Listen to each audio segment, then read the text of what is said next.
आवाज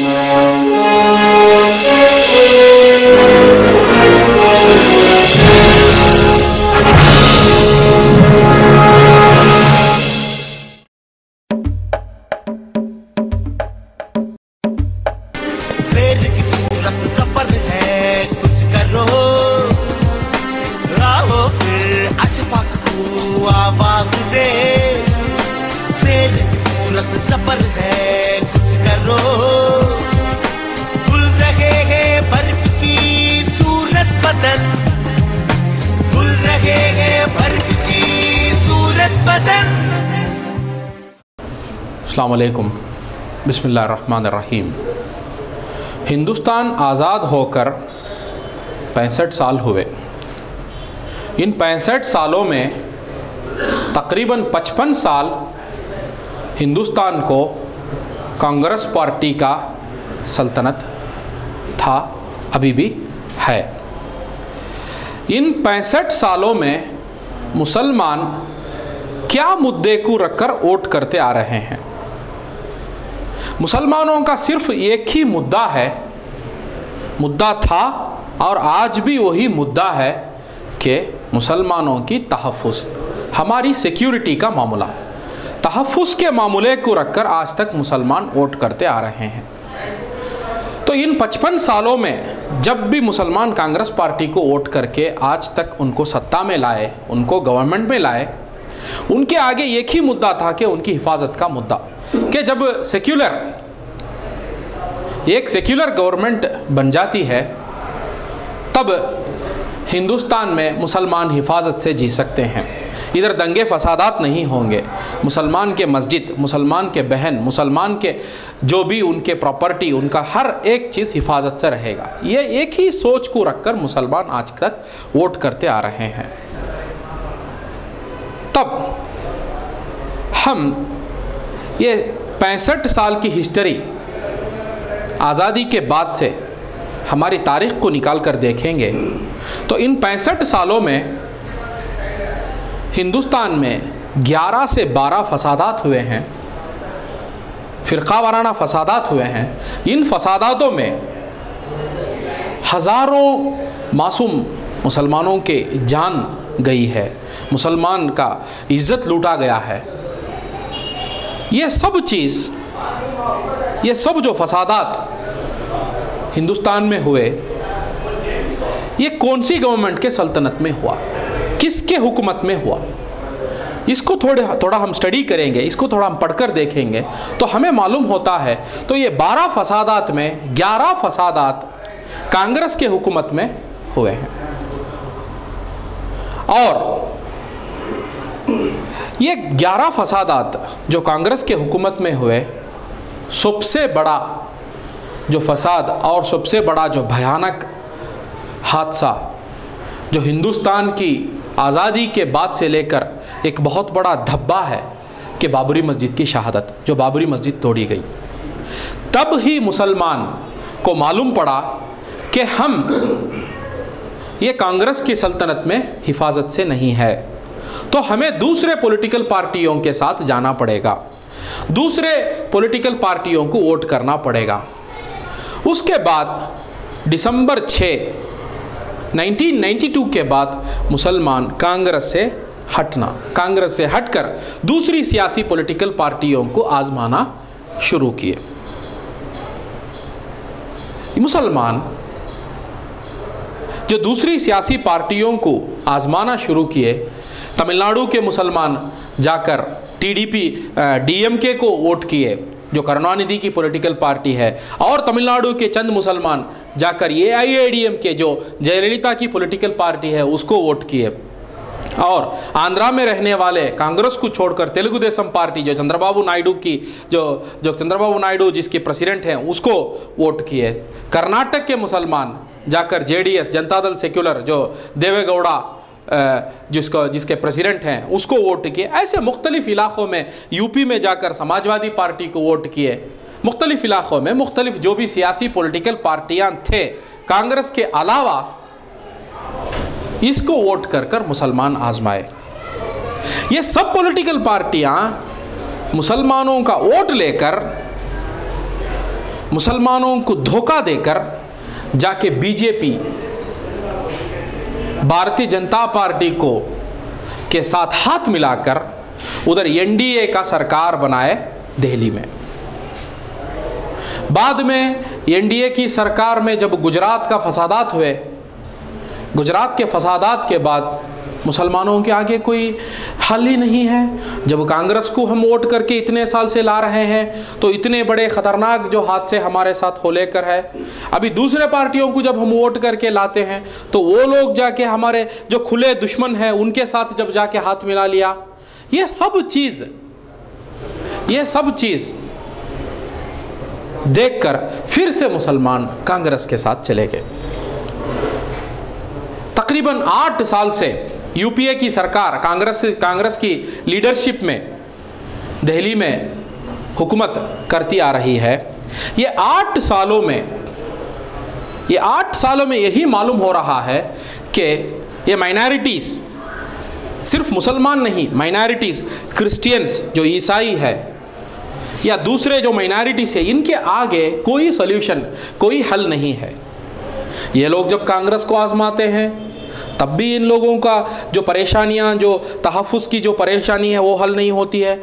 दूसरे पॉलिटिकल पार्टियों को आजमाते हैं तब भी हल नहीं होती है। इतना देर मैं जो हमारी तहफ़्फ़ुज़ का, सिक्योरिटी का जो प्रॉब्लम है, सिक्योरिटी का जो परेशानियां हैं, उसके बारे में मैं बात कर रहा था। अभी जो हमारा डेवलपमेंट का, तरक्की का मामला,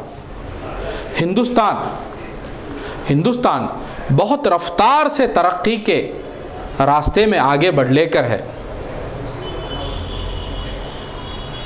मगर हिंदुस्तान में जीने वाले 17 करोड़ मुसलमान की हालात को हम देखेंगे, इनकी हालात को हम थोड़ा पढ़कर देखेंगे तो यही मालूम होता है कि हिंदुस्तान के मुसलमान मुख्तलिफ परेशानियों के शिकार बन के आज फंस कर हैं। यहाँ तक इस देश में जीने वाले 17 करोड़ लोगों में, 17 करोड़ मुसलमानों में सिर्फ 1 करोड़ मुसलमान 3 वक्त खाने का इस्तात रखते हैं। बाकी 4 से 5 करोड़ मुसलमान हर दिन कमाकर उनकी खाने का इंतज़ाम करना पड़ता है। बाकी 10 करोड़ मुसलमान खाने के लिए भी परेशान है, 1 वक्त का, 2 वक्त का खाने के लिए भी परेशान है। हिंदुस्तान कहीं से कहीं आगे बढ़ रहा है और इस देश के बाशिंदे, इस देश के आज़ादी के लिए अव्वल सफ़ में खड़कर लड़ने वाले, इस देश के हर एक चीज़ों में आगे बढ़कर इस देश के लिए कुर्बानी करने वाले मुसलमान आज 1 वक्त के खाने के लिए भी परेशान है। आप जाकर देखो, कोई भी डिपार्टमेंट में, गवर्नमेंट का कोई भी डिपार्टमेंट में जाकर देखो, आप पोस्ट ऑफिस से लेकर पुलिस स्टेशन तक जाकर देखो, आपको उधर रहने वाले 100 लोगों में 2 भी मुसलमान नहीं मिलेंगे। मैं इस बात को कहीं मेरे पब्लिक प्रोग्राम्स में कई बार मैं इसको मिसाल बताकर हूँ। आप बेंगलुरु के एयरपोर्ट को जाकर देखो, बेंगलुरु के एयरपोर्ट को जाने के लिए आप टैक्सी लेते हैं। मैं शर्त से कहता हूँ, आप टैक्सी लेते हैं, 4 बार जाते हैं तो उसमें 2 बार मुसलमान ड्राइवर ही आपको मिलेगा, मुस्लिम ड्राइवर। और जैसे आप एयरपोर्ट को चले जाते हैं, उधर एयरपोर्ट की सिक्योरिटी से लेकर, आपकी पासपोर्ट चेक करने वाले से लेकर, आपका बैगेज लेने वाले से, आपको चेक करने वाले, आपको लेकर फ्लाइट में लेकर बिठाने तक, आप शर्त मान लिए आपको 1 भी मुसलमान नहीं मिलेगा। यह हमारी हालात है डेवलपमेंट, तरक्की के मामले में। यह है हमारी हालात। आप जेल में जाकर देखो, जेल में 100 लोग हैं, उसमें 30 से ज़्यादा मुसलमान नौजवान हैं। यह है हमारी हालात। आप मुस्लिम मोहल्ला को जाकर देखो, मुसलमान एरियाज़ को जाकर देखो, दूसरे एरियाज़ को आप कंपेयर करके देखो, आपको मालूम पड़ जाएगा, ज़मीन आसमान का फ़र्क मिलेगा आपको। इनके मुस्लिम एरियाज़ में ना अच्छा पानी मिलेगा, ना अच्छा रोड रहेगा, ना कोई गवर्नमेंट की ऑफिस मिलेगी, ना कोई बैंक मिलेगा, कुछ नहीं मिलेगा, सिर्फ एक पुलिस चौकी रहेगी। एक पुलिस स्टेशन रहेगा। ये मैं नहीं कहता हूं, गवर्नमेंट का रिपोर्ट, सरकार पैनल का रिपोर्ट कहता है। तरक्की के मामले में कई गुना दूसरों से हम पीछे हैं। आज भी हम हिंदुस्तान में सिर्फ वोट बैंक, हम वोट देने वाले बनकर बैठे हैं। हमें आकर मुख्तलिफ पार्टियों के लोग हमें धोखा देकर हमारे साथ हमारे जो इमोशंस हैं, हमारे जो परेशानियां हैं, उसके साथ खिलवाड़ करके हमारा वोट लेके जाते हैं और हमारे परेशानियों को, हमारे मरहलों को जाकर ना असेंबली में लड़ते हैं, ना जाकर पार्लियामेंट में लड़ते हैं। उधर सिर्फ खामोशी इख्तियार करते हैं, सिर्फ खामोशी इख्तियार करते हैं। उन लोगों के अंदर सिर्फ एक ही फिक्र है, एक ही डर है कि इस इलेक्शन में, इस इंतखाबात में मैं 50 करोड़, 40 करोड़, 100 करोड़ डालकर इलेक्शन में मैं लड़ा हूँ, लड़कर मैं कुछ बोलकर मेरी पार्टी से मुझे निकालकर बाहर फेंक देंगे तो मेरे पूरे पैसे चले जाएंगे। अगली बार आने वाले इलेक्शन में मुझे सीट नहीं देंगे, मुझे टिकट नहीं देंगे बड़ी पार्टी के लोग, या अगली बार जीतकर मैं हो सकता है मिनिस्टर बन जाऊंगा, मुझे मिनिस्टर नहीं बनाएंगे। ये सब चीज में ही ये लोग मुत्तला है, ये लोग बिजी है। हमारे परेशानियों को जाकर ना पार्लियामेंट में लड़ते हैं, ना असेंबली में लड़ते हैं। उसका एक जिंदा मिसाल आप लोग को मैं कहना चाहता हूं कि जो हाल ही में जो असम के फसादात हुए, उधर रहने वाली असम की गवर्नमेंट भी कांग्रेस की गवर्नमेंट है, तरुण गोगोई वहां के चीफ मिनिस्टर है, और सेंट्रल गवर्नमेंट भी कांग्रेस की गवर्नमेंट है, मनमोहन सिंह साहब हमारे प्रधानमंत्री है। असम में इतना बड़ा भयानक फसादात हुए, वहाँ के मुसलमानों को बांग्लादेशी विदेश बोलकर उनके घरों से मारकर निकाला गया। 4 लाख से ज़्यादा लोग अपने घरों से निकलकर भागकर रेलवे स्टेशनों में, रोडों में, कभी अस्पतालों में, कभी स्कूलों में अपने जान की हिफाजत करने के लिए जाकर बैठे हैं। और मुख्तलिफ किस्म के बहाने वहाँ की कांग्रेस की सरकार बोल लेकर है। एक भी मुस्लिम सियासतदान ना पार्लियामेंट में लड़ा, ना कर्नाटक की असेंबली में लड़ा। और हमारे पास जब वोट लेने के लिए आते हैं, कहते हैं कि हम उम्मत के लीडर हैं, हम उम्मत के फलाह हैं, हम उम्मत के ये हैं, उम्मत के वो हैं, हमें वोट डालकर जिताओ। जैसे वोट लेकर जीत के जाते हैं, उधर जाके हमें सिर्फ एक देते हैं, वो है धोखा, वो है धोखा। तो इन धोखेबाजों के पीछे हम कितने साल और भी जाते रहेंगे? 60 पर 5 साल, 56 साल, 65 ईयर्स हो गए। 65 ईयर्स इनको आजमा कर हमें सिर्फ एक बात मिला, वो है धोखा। तो और कितने साल हम इनको आजमाएंगे? ये सोच हर एक इस देश के बाशिंदे के अंदर आना है। और हमें मालूम पड़ता है हर दिन करोड़ों के घोटाले, कभी 2G के नाम पर, कभी फलां के नाम पर, कभी फलां के नाम पर, करोड़ों रुपए के घोटाले, खरबों करोड़ों रुपए जो हम समझ भी नहीं सकते, उतना बड़ा पैसा। 1,70,000 पर 6,000 करोड़, 2 लाख करोड़, 50,000 करोड़, 40,000 करोड़, 30,000 करोड़ जाकर विदेशी बैंकों में, कभी स्विट्जरलैंड में, कभी मलेशिया में, कभी मालदीव्स में, हिंदुस्तान का पैसा, ये गरीबों का पैसा लेकर उधर जाके ये लोग रखते हैं। इस बात के बारे में हम हर बार, कोई चाय के दुकान में डिस्कस करता है, कभी इधर कभी उधर, कोई हल नहीं निकालता है। उसके लिए हल निकलना है तो आप SDPI में जुड़ना है। और जाकर देखो, कोई भी हॉस्पिटल जाकर देखो, कोई भी अस्पताल में जिधर फ्री में, जिधर गरीब लोगों का इलाज होता है, उधर की हालात जाकर देखो, कितना बदतरीन हालात है। और उन बदतरीन हालातों में सबसे ज़्यादा परेशान कोई है, सबसे ज़्यादा उधर के क्यू में, उधर के परेशानियों को झेल लेकर कोई है, तो वो मुसलमान ही ज़्यादा है। जाकर देखो, कोई भी गवर्नमेंट अस्पताल में आपको सबसे ज़्यादा परेशान हाल में कोई मिलेंगे तो हिंदुस्तान के माइनॉरिटीज़ और ख़ासकर मुसलमान ही मिलेंगे। और हर एक की परेशानी एक है कि उसकी गुर्बत के वजह से, उसकी गरीबी के वजह से इतना परेशान है वो कि वहाँ के डॉक्टरों का पैर भी पकड़ने के लिए वो तैयार रहते हैं। उधर रहने वाले अस्पताल के जो भी लोग हैं उनका पैर पकड़ने के लिए भी तैयार रहते हैं। इतने हिंदुस्तान में इतने डिलीवरी, जो हमारे बहनों डिलीवरी के वक्त पर इंतकाल होने वाले, डेथ होने वाले, हिंदुस्तान में 1 लाख लोग हैं एक साल में या 2 लाख लोग हैं एक साल में, उसमें आधे से ज़्यादा मुसलमान बहन का इंतकाल हो लेकर है। हिंदुस्तान में भूख और गरीबी से मरने वाले बच्चे, भूख और गरीबी से 1 साल के अंदर, 2 साल के अंदर, मान लो 1 साल में 2 लाख लोग हैं, उसमें 1 लाख से ज़्यादा मुस्लिम बच्चे हैं। क्या वजह? गुर्बत, गरीबी। और हमारा हक के लिए लड़ने वाले हमारे सियासतदान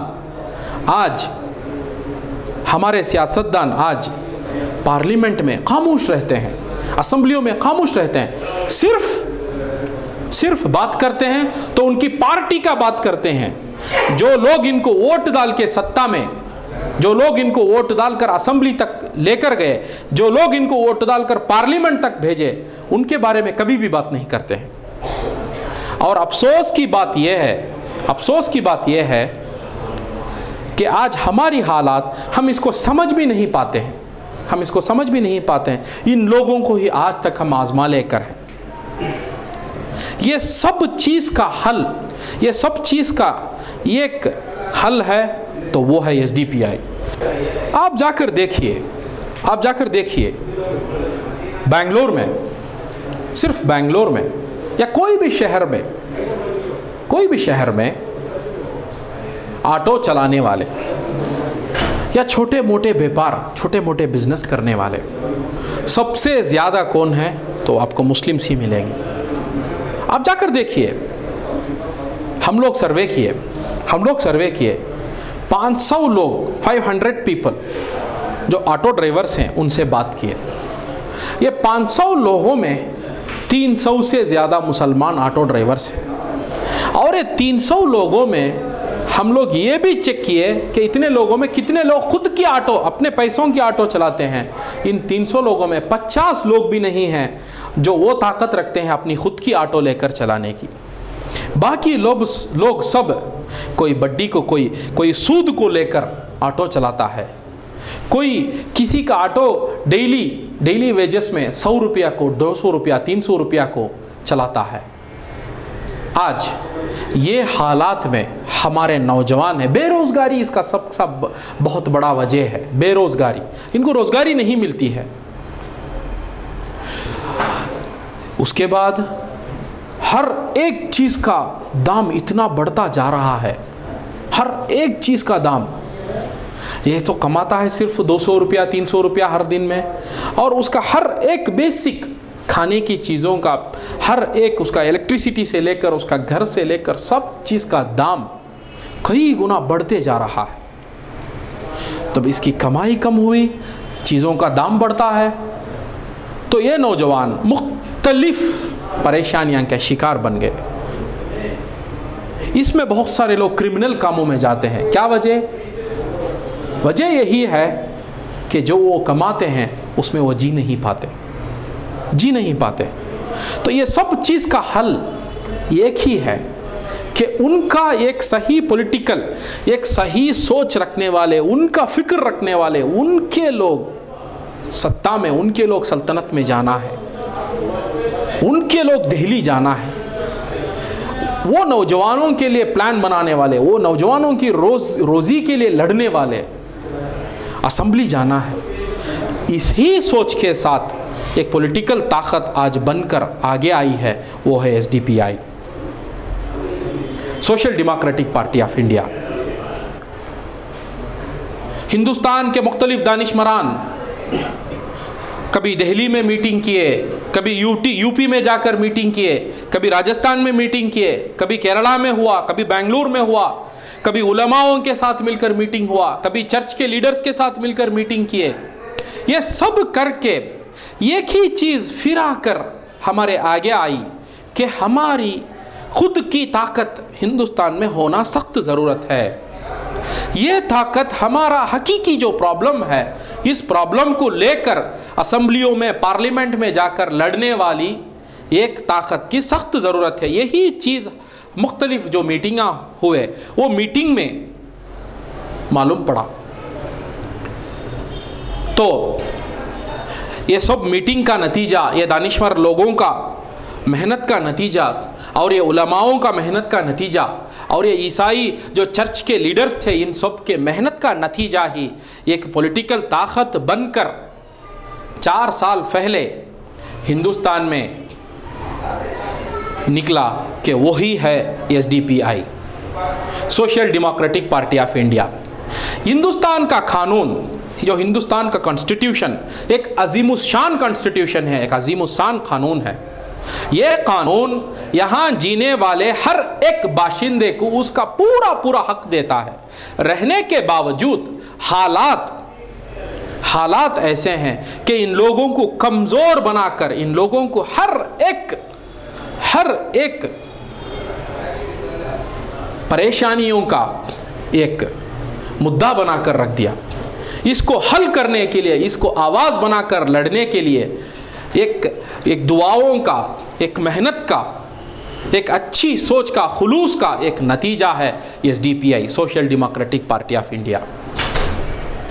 SDPI आज हिंदुस्तान में शुरू होकर दिल्ली से लेकर केरला, वेस्ट बंगाल से लेकर महाराष्ट्र, आज हिंदुस्तान के कोने कोने में SDPI बहुत तेज़ी से, बहुत रफ्तार से पहले कर है। अच्छी सोच रखने वाले दलित लीडर्स, अच्छी सोच रखने वाले ईसाई लीडर्स, अच्छी सोच, सर्विस, लोगों की खिदमत करने की सोच रखने वाले मुस्लिम लीडर्स, ये सब लोग मिलकर SDPI में आज पूरे हिंदुस्तान में आगे आ लेकर हैं। SDPI ग्राम पंचायत इलेक्शन में खड़कर बहुत अच्छी कामयाबी हासिल किया कर्नाटक में। SDPI वही तमिलनाडु में इलेक्शन में, इंतखाबात में उधर बहुत अच्छी कामयाबी हासिल किया।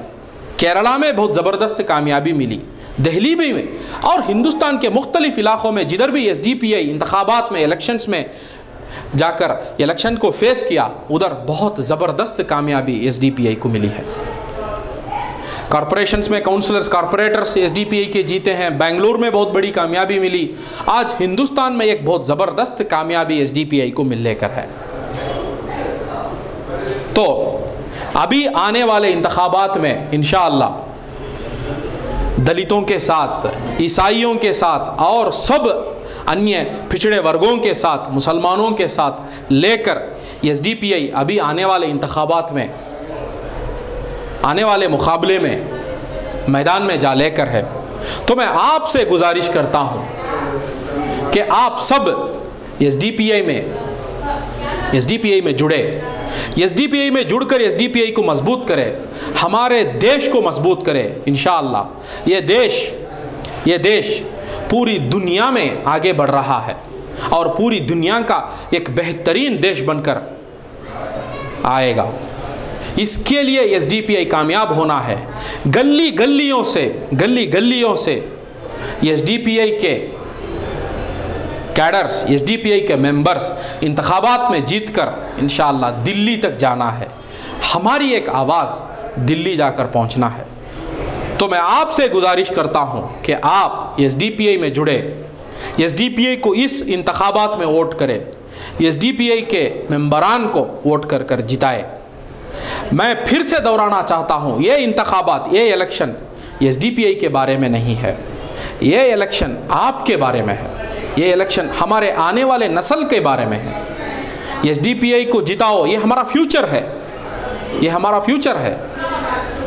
तो मैं अंग्रेजी में यही बात को कहना चाहता हूँ, this election is not about SDPI, this election definitely is not about the candidates of SDPI, this is about our future, this is about the future of India.